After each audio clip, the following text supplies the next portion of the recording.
Jesus Christ is Lord. Hallelujah.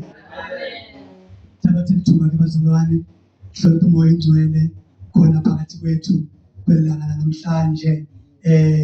Ndihloniphe ke abefundisi fundisi abadoda mhlobam. Hallelujah. Siyathokoza nje ukubakho kwakho namhlanje kule ndawo. Fundisi Ndubela egameni lika Jesu. Amen. Ubrother Majambi. Hallelujah. Sayigcina kudala le ndoda. Hallelujah. Siyathobeka ukuba khona kwakho namhlanje. Ngcotsha kaThixo kule ndawo. Omama bonke, umama, kosisi, kobhuti, ngegama elihle lika Jesu Kristu waseNazaretha, kwiindwendwe zonke ngegama lika Jesu Kristu waseNazaretha. Kanizame ngezandla nje zonke ivisitha namhlanje.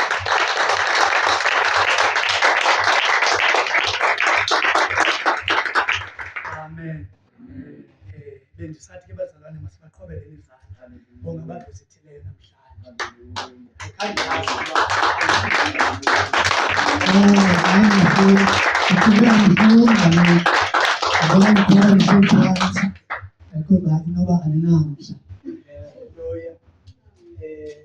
Siyambulela kuThixo bazalwane osigcinileyo nakule mini yanamhlanje. Ngeke ke bazalwane sangena ezweni ndingabanikanga nje kotata babulise egameni lika Jesu. Sigqibelele kudala. Hallelujah. Ngotata abe ndihamba nabo endleleni. Glory to Jesus. Sacela nje ke bazobulisa. Hallelujah. Sacela nje ke bazobulisa egameni lika Jesu. Amen.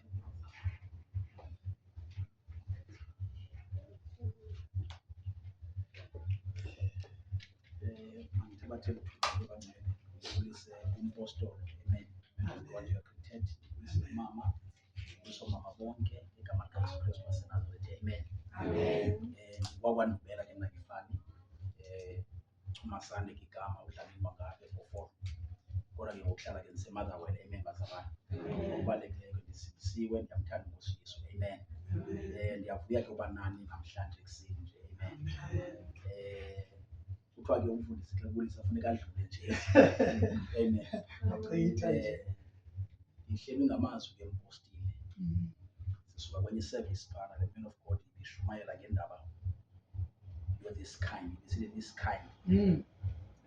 Zikhona izinto ezimelene nathi ezingakwazi ukuphuma ngaphandle sithandaze sesinkutya. While he was busy ministering, uThixo took me to 2 scriptures. uDaniel uyathandaza. Ithi ngelosi Daniel indoda kaThixo the very first day uthandaza. uThixo wakuphendula. Kodwa ikhona imimoya eyabamba impendulo zakho. Amen. Kodwa ndiyambulela uThixo umthumela uMikhayeli ukuze ayowulwa nalangelo okanye nalamoya ibambe impilo zakho. So namhlanje kuseni nje bazalwane ndifuna ashorisa umpost esezawufumayela. Zikhona izinto ezibanjwayo imimoya ekhohlakeleyo. Amen. Kodwa uThixo unako. Amen. Unako uThixo bazalwane.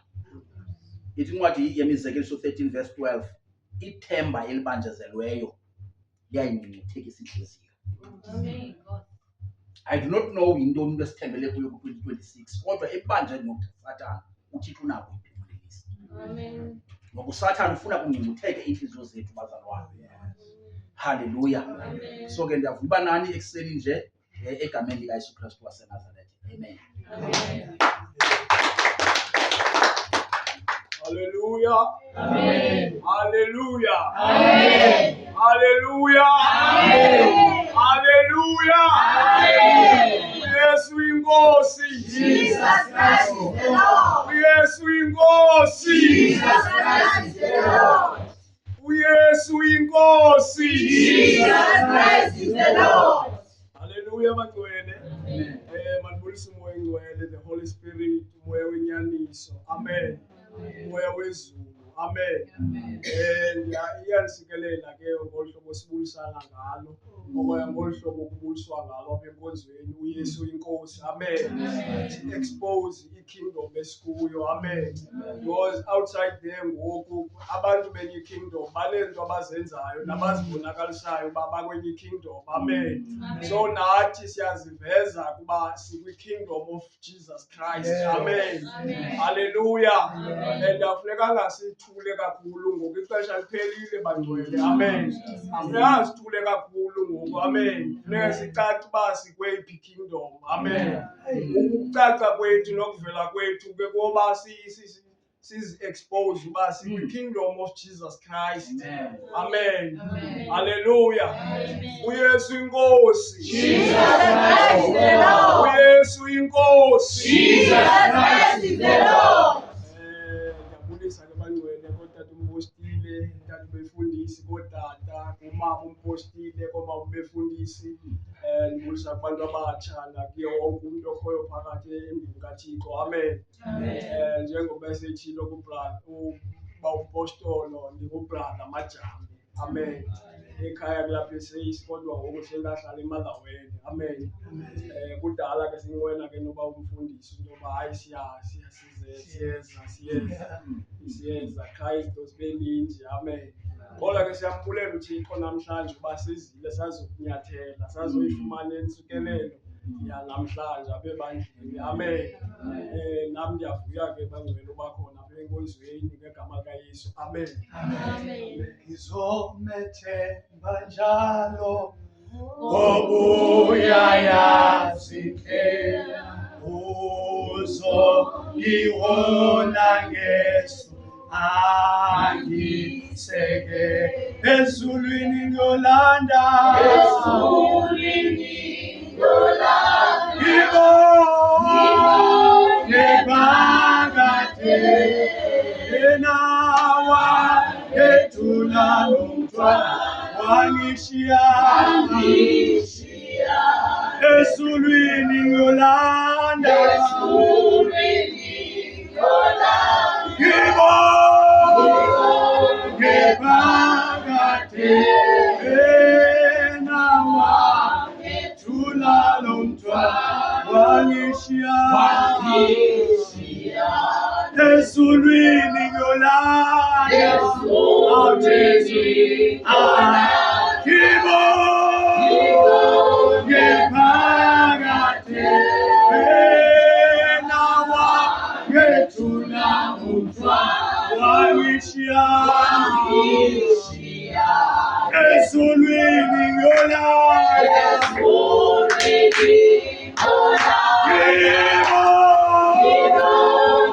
phakade wangethula nomthwalo wangishiya ezulwini ngiyolanda ngibone phakade wangethula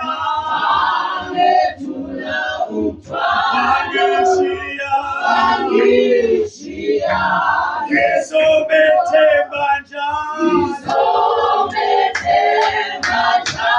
ngobuya yazindlela uzongihona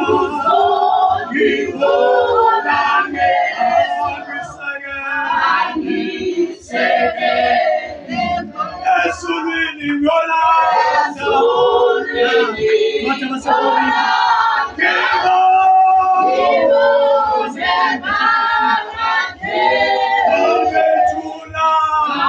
ngethula nomthwalo wangishiya ezulwini ngiyolanda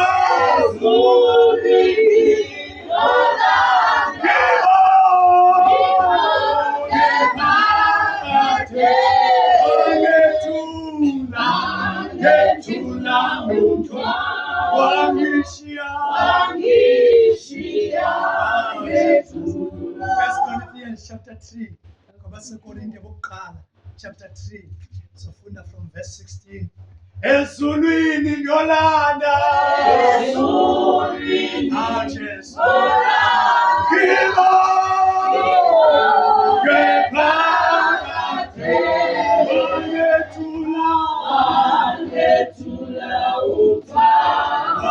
ezulwini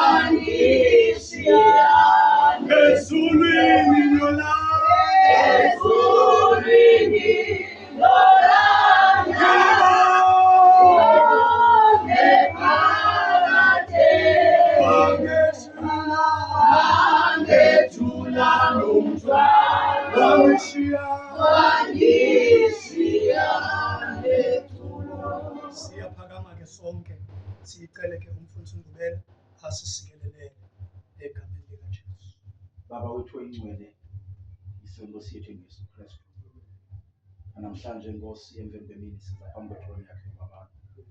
Siyazithoba ke Thixo, silindele ezwini lakho. Ngoba siyalazi izwi lakho lifana nemvula Nkosi. Aliwi phansi libuye lingawenza umsebenzi wakho. Inhliziyo zethu zilungise ke Nkosi umkhonzi wakho esezalithetha izwi lakho. Thetha naye ngathi uyaqala ke Thixo wethu namandla onke. uNkulunkulu namandla ngoba siyazi izwi lakho lingumoya endikukuphila. uNkulunkulu namandla onke amathambo ebomile Jehova ekuthetha kwezwi lakho maliwaphilise egameni likaYesu. Abagulayo Nkosi izwi lakho malibaphilise. Abanezidingo Nkosi izwi lakho uNkulunkulu namandla malenze umsebenzi walo. Nanku umkhonzi wakho Jehova, masingaboni yena masingavi yena. uNkulunkulu namgcobe, gcoba nezwi lakho ulungise nenhliziyo zethu. uYesu Kristu waseNazarethe. Amen. Amen. Sizofunda ke bazalwane isiXhoseni. Sicela ke nomnye asifundele isiNgesini. KwabaseKorinte bokuqala chapter 3 from verse 16. Anazi na ukuba niyitempile kaThixo? Anazi na ukuba umoya kaThixo umi ngaphakathi kwenu? Ukuba umuntu uyayonakalisa itempile kaThixo, uThixo okonakalisa lowo. Kuba itempile kaThixo ingcwele, ninjalo ke nani. Makungabikho namnye uzikhohlisayo. Ukuba umuntu uthe usisilumko phakathi kwenu, kweli phakade, makabe sisidenge ukuze abe sisilumko. Cela ufundele English. 1 Corinthians chapter 3 verse 16. Surely you know that you are God's temple and that God's Spirit lives in you. So if anyone destroys God's temple, God will destroy him. For God's temple is holy, and you yourselves are his temple. No one should fool himself. If anyone among you thinks that he is wise by this world's standards, he should become a fool in order to become wise. Singahlala phansi bazalwane. Sihloniphile kumoya ingcwele egameni likaJesu Kristu waseNazarethe. Nakwelilanga namhlanje ke bazalwane, uYesu Kristu usiyinkosi ebomini bethu, usigcinile ngegama likaJesu. Kushushu ke bazalwane, noba bekubanda besingazuza besathi kuyabanda. So yonke nje weather kumele si appreciate. Hallelujah. Khona umuntu wake wathi kuba uThixo ebehlala kufutshane ngesidala samsokolisa. Hallelujah. Kuba singangabantu sifuna ukuthobelana, singakwazi ukuthobela kakuhle into eyenziwa nguThixo. Hallelujah. Because kukho abantu abangakwazi ukuphila xa kushushu. Amen. But kukho abantu abakwazi ukuphila kakuhle xa kushushu. Hallelujah. So zonke weather zezikhathini zenziwa nguThixo. Hallelujah. Glory to Jesus.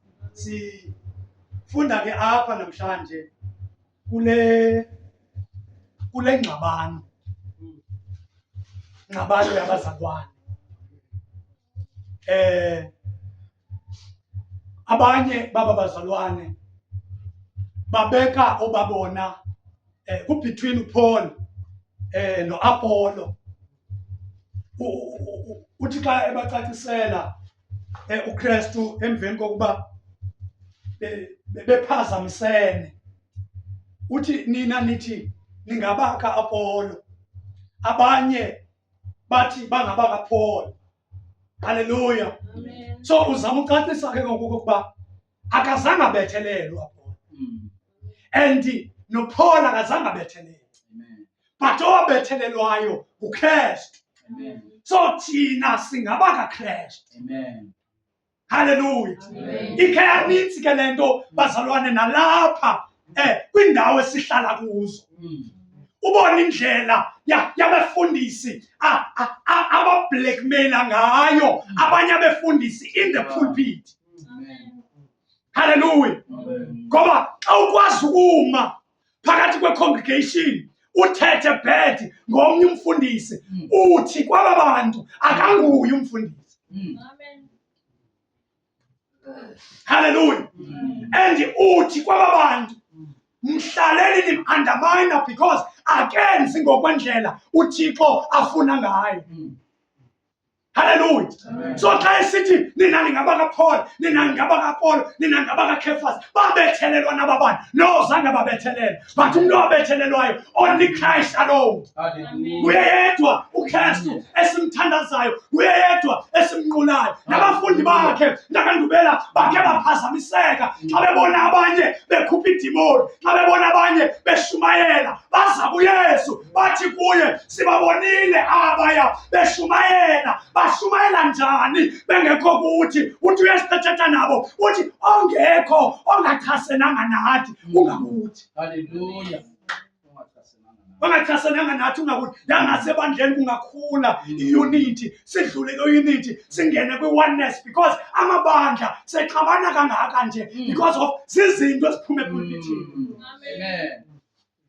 Amen. Zizinto eziphume epulpitini. Sangasiqali, sangazazi oba siyakwenza ntoni ebomini bethu. Hallelujah. Uthi ke ngokule ndawo anazi na okokuba imizimba le itempile kaThixo. Hallelujah. Amen. It's a question. Anazi na oba imizimba yenu itempile kaThixo. This question is personal. Kuwe namhlanje. Yayibuzwa kubo as a group. But today ibuzwa kuwe. Awazi na obumzimba wakho yitempile kaThixo. Uyazi obumzimba wakho yitempile kaThixo. Uphethe njani? Hallelujah. Uyawazi oba umzimba wakho yitempile kaThixo. Le ndlela uphethe ngayo uphethe itempile kaThixo. Uba uyavuma uthi lo mzimba wami yitempile kaThixo, ingaba you are proud ngawo. Xa bebizwa abantu kuthiwe ngabazalwane basindisiwe, nawe uzibalela kubo. Are you proud of your body?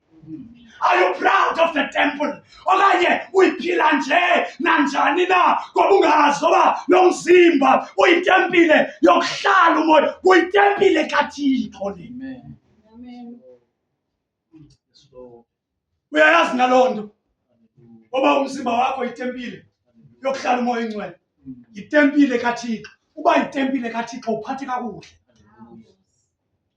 Hallelujah. Amen. By this time bengamasapezwa ndakamajambe sisanqanda abazalwane abahlabelelayo etywaleni. By this time bengamelanga okokuba sisanqanda abefundisi emankazaneni. But because of itempile kaThixo abayiphethanga ngendlela uThixo afuna iphathwe ngayo.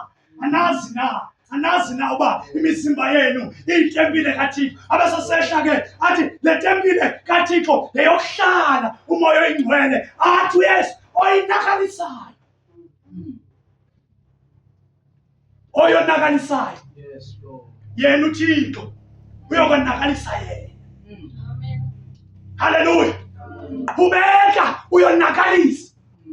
Kodwa nawe uza konakaliswa nguThixo. Sibona abantu esasifudula sihamba nabo babelezilwimi, babenamabandla amakhulu, but now they are down. Because why? uThixo wadinwa wabonakalisa. Hey, Nkosi yami.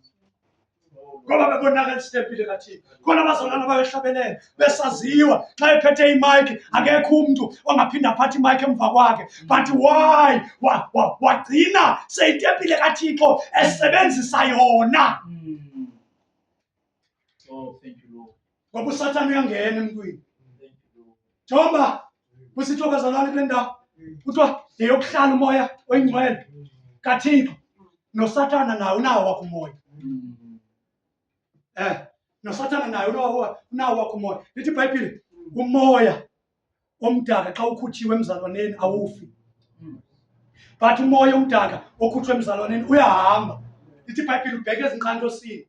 Ithi uhamba ujikeleza ukhangela indawo yokuhlala.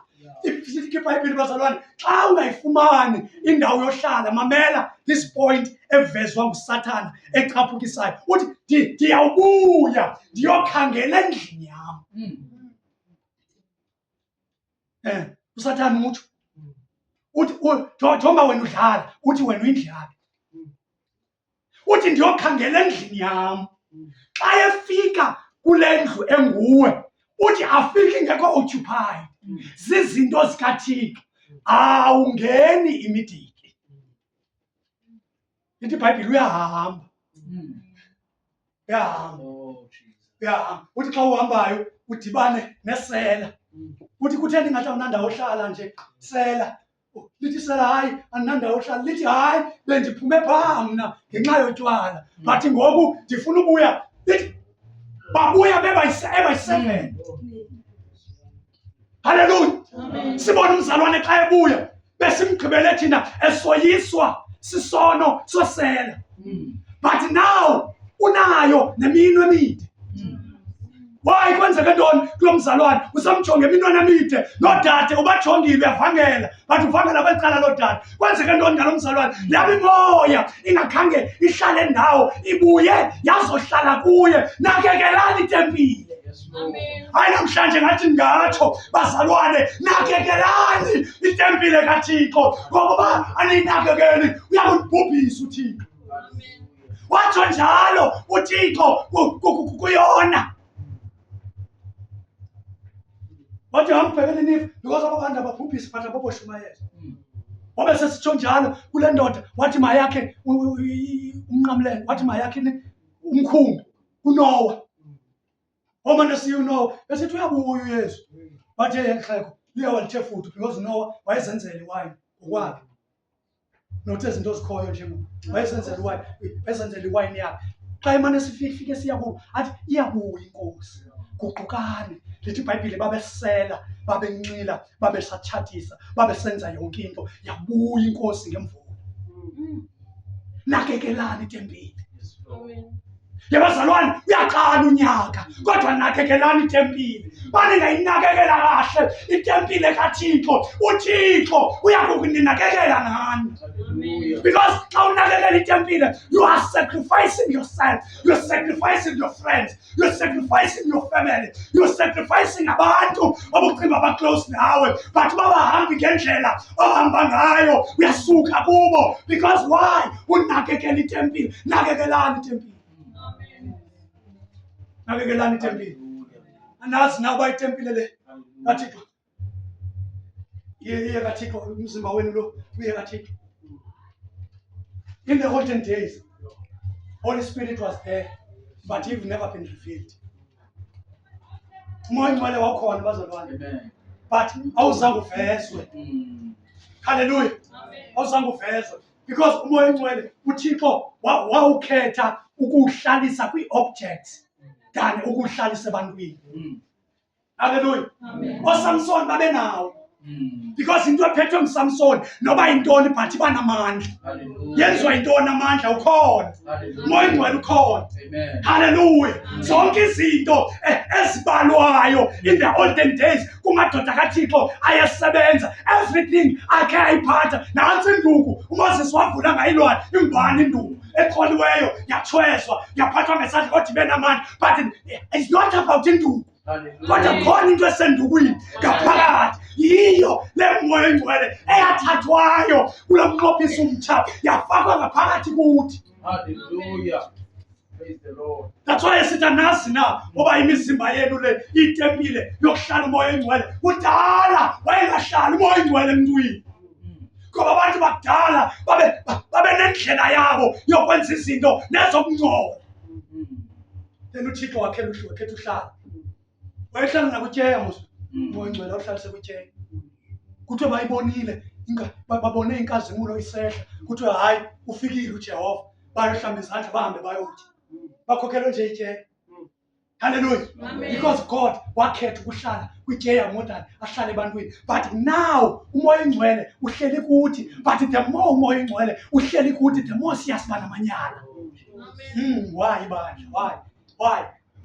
Why bazalwane? The more umoya engcwele uhleli kuthi usitshilela izinto, ureveal izinto ezinkulu. The more revelations siyazifika, the more ibandla liyalisuka kuKristu.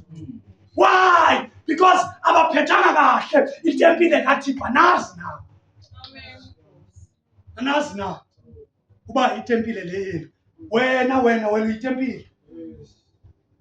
Ngake nasho bazalwane ndithi uba uyahamba uyokwenza isono ngalo mzimba wakho uhamba nomoya engcwele.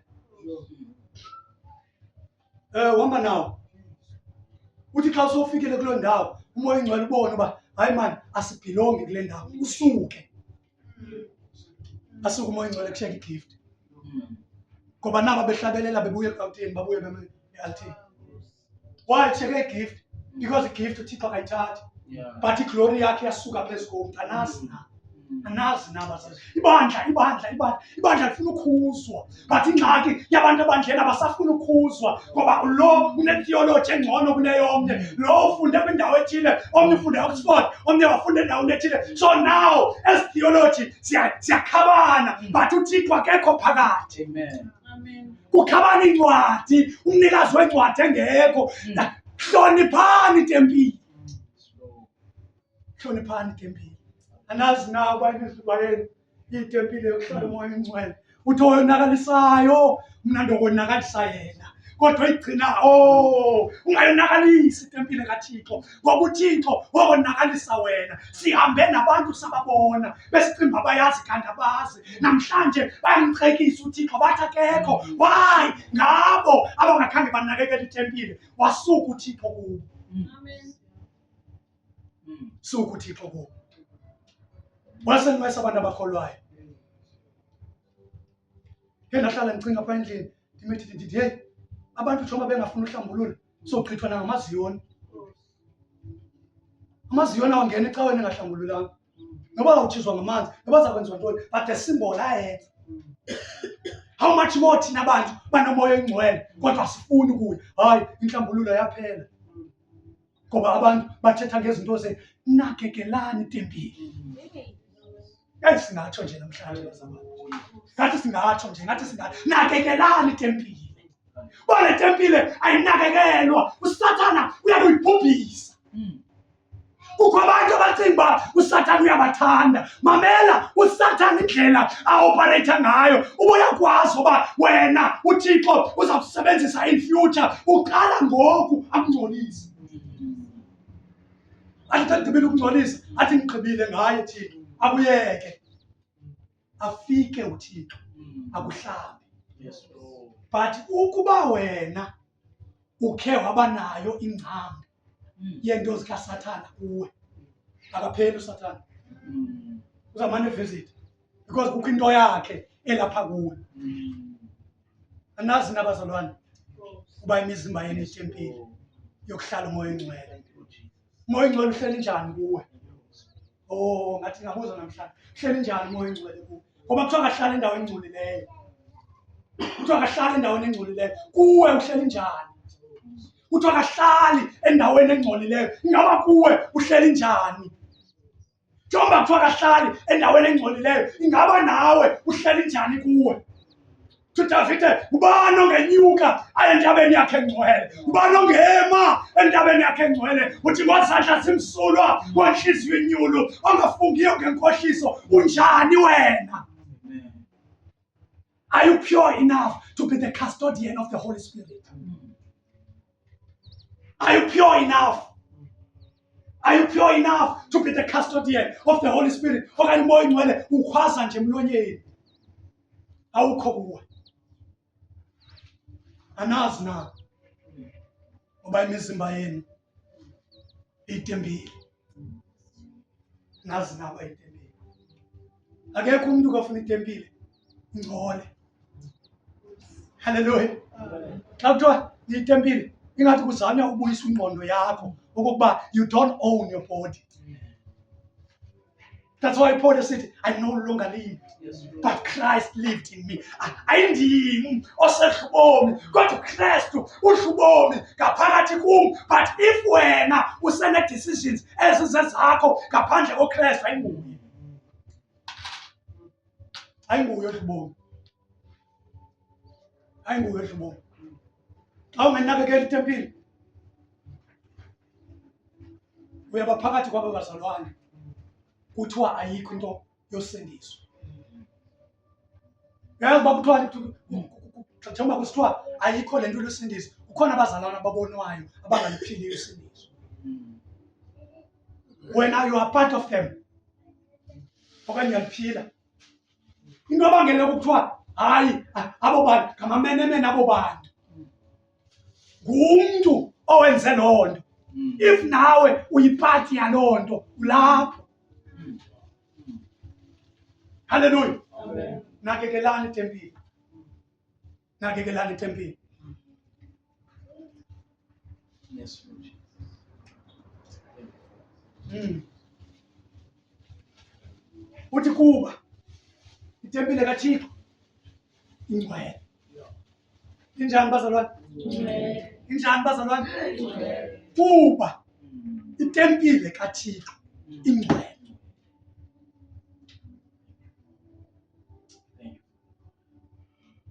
Kuba itempile kaThixo ingcwele. Wawuqimba bayagula abamama ababehlabelela. Bethi usithatha phi isibindi esinga?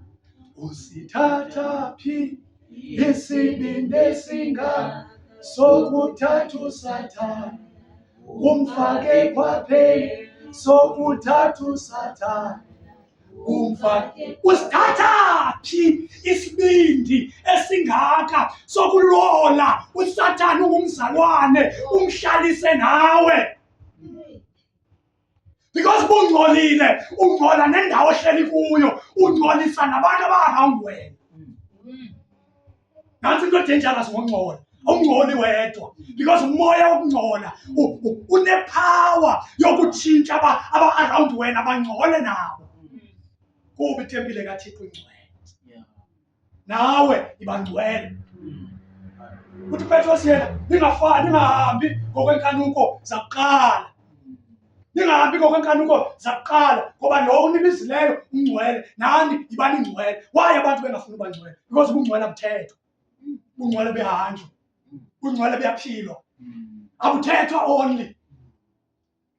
Into eyenziwayo. Ngoba itempile kaThixo ingcwele. Sayiboniswa kwiTestament endala. Itempile kaThixo ubungcwele bayo. Umuntu ngamajambe babekhetha ungangena etempileni. Bacela umpriest abayele kwithi holy of the holies. Naye umpriest wayethi xa eyongena in the holy of the holies afakwe icheyina. Ukwenzela okokuba uba abenesono anaso angasihlambululanga afele phakathi etempileni kungabikho mntu uzawungena ayombamba bathathe ngomtsala ngecheyina. Indlela eyayiserious ngayo indima etempile. Ubungenile umpriest azise izono zethu phambi koThixo etempileni ebefaka icheyina. Xa ephila uvakala ngecheyina xa ethandaza. Xa emane ethandaza Nkosi sebo Jehova mhlambulule umntwana wakho. Xa emane ethandaza intsimbi yabetha kuye ngela xesha. But once ithi qwaka, for the moment ithe qwaka kuthiwe onile lo. Ungene kule ndawo engahlambulukanga. Ahuqo atsalwe. Athi sakutsalwa aphume efile angcwatshe. Because wawungangeni in the holy of the holies ungcolile. namhlanje sihlatshelelwa ama-devil worship phakathi ebandleni. Siprofesayo ngabantu abaprofeta ngohili. Siprofetwa ngabantu abaye komhlaba uyalingana beyolanda amayeza but ibandla lidiseni.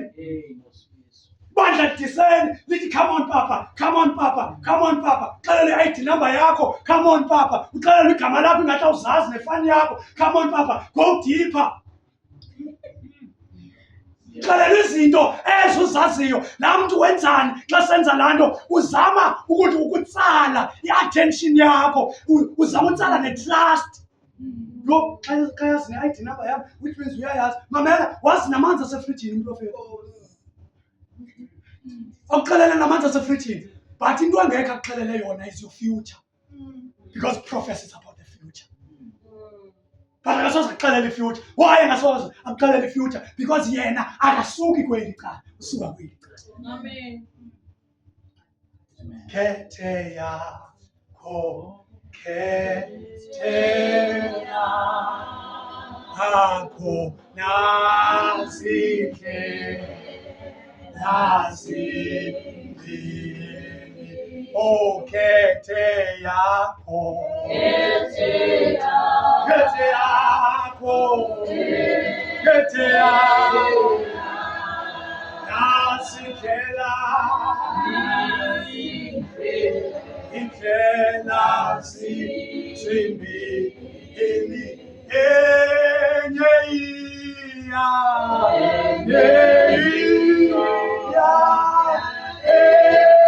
ekufe enye ekuphile ekuphile okhethe yakho, khethe yakho,